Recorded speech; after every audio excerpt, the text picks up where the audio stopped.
Hallelujah, praise the Lord everyone. स्वागत आपका परमेश्वर की प्रेजेंस में। और आज जो परमेश्वर ने मेरे साथ की बीती रात वचन के बीच में से जो मुझसे बात की, मैं आप सबके साथ शेयर करने जा रही थी कि समटाइम्स क्या होता है कि हम लोग जो यहोवा परमेश्वर को जानते हैं, हमने उसके स्वाद को चखा हुआ है। हम जानते हैं कि परमेश्वर कितना भला है और क्या हमें करना चाहिए, अगर हम क्या करेंगे तो क्या पाएंगे। हालेलुया। तो हम ये सब जानते हुए भी कि उसके मार्गों पर चलने का हमें क्या प्रतिफल मिलेगा, हम उसके हुक्मों को तोड़ देते हैं। हालेलुया। और जो लोग परमेश्वर को नहीं जानते, जिन्होंने उसके स्वाद को चखा नहीं है, सिर्फ उसके बारे में सुना हुआ है, उसके बड़े कामों के बारे में, और वो उसकी जो है उसका डर मान के, उसका भय मानकर वो अपनी आशीष को ले लेते हैं।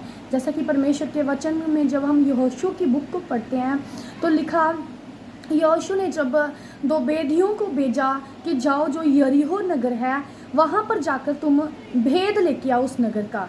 तो लिखा जब वो भेद लेने उस नगर का गए तो वहाँ पर क्या हुआ कि जो रहाब वेश्या थी उसने क्या किया, उन लोगों को प्रोटेक्ट किया, उन लोगों की सहायता की, क्योंकि उसने सुना हुआ था, उसने देखा नहीं था, उसने सुना था कि कैसे परमेश्वर ने जो है लाल समंदर को दो भाग कर दिया था और इस्राएलियों को उसमें से निकाला था सुरक्षित। वो जानती थी कि कैसे परमेश्वर अपने लोगों का जो उसके वचन को फॉलो करते हैं, कैसे परमेश्वर उनके लिए स्टैंड लेते हैं और कैसे उन्हें प्रोटेक्ट करते हैं। और उसने भी परमेश्वर के लोगों का स्टैंड लिया, क्योंकि उसको पता था अगर मैं प्रभु के लोगों का स्टैंड लूँगी और मैं उनकी मदद और सहायता करूँगी तो मैं भी बचाई जाऊँगी। और इसका प्रतिफल उसको वचन में हम देखते हैं कि मिला, बल्कि वो नहीं, उसका पूरा घराना उस समय बचाया गया। लेकिन आगे जाके हम जब अकान के बारे में पढ़ते हैं तो अकान वही था जो हमेशा से यहोशू के साथ था। उसको पता था कि परमेश्वर कैसे बड़े बड़े काम कर रहा है, लेकिन फिर भी उसने जब वो एक नगर में नगर में गए तो वहाँ पर उसने क्या किया, उसने लालच किया। वचन में लिखा अकान ने क्या किया, उसने वहाँ के सोने चांदी का लालच किया। उसने एक सोने की ईंट देखी और उसे क्या किया, उन सब को छिपा लिया। और उसकी इस गलती की वजह से इस्राएलियों के वचन में लिखा 36 पुरुष मारे गए, क्योंकि यहोवा परमेश्वर ने कहा था तुम सब कुछ मेरे लिए समर्पण कर देना, उसे नाश कर देना।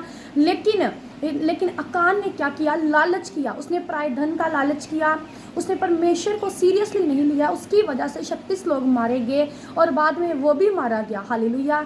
जबकि अकान परमेश्वर को जानता था, उसको पता था कि परमेश्वर क्रोध भी करता है, परमेश्वर को सब पता है, लेकिन फिर भी उसने लालच किया। और जो एक तरफ दूसरे रहाब वेश्या थी, उसने क्या किया, परमेश्वर का डर रखा, भय रखा और परमेश्वर के लोगों को प्रोटेक्ट किया।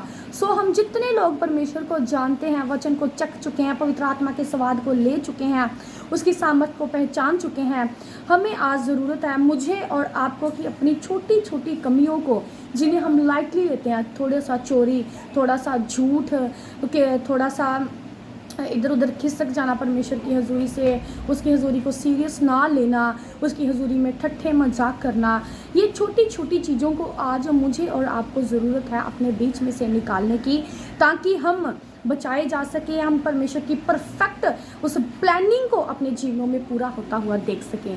आमीन। मेरा विश्वास है आज का मैसेज आपके जीवनों में काम करेगा और आप परमेश्वर के लिए स्टैंड लेने वाले, उसको सीरियस लेकर चलने वाले बनेंगे यीशु के नाम में। आमीन। सभी को जय मसीह की। God bless you all.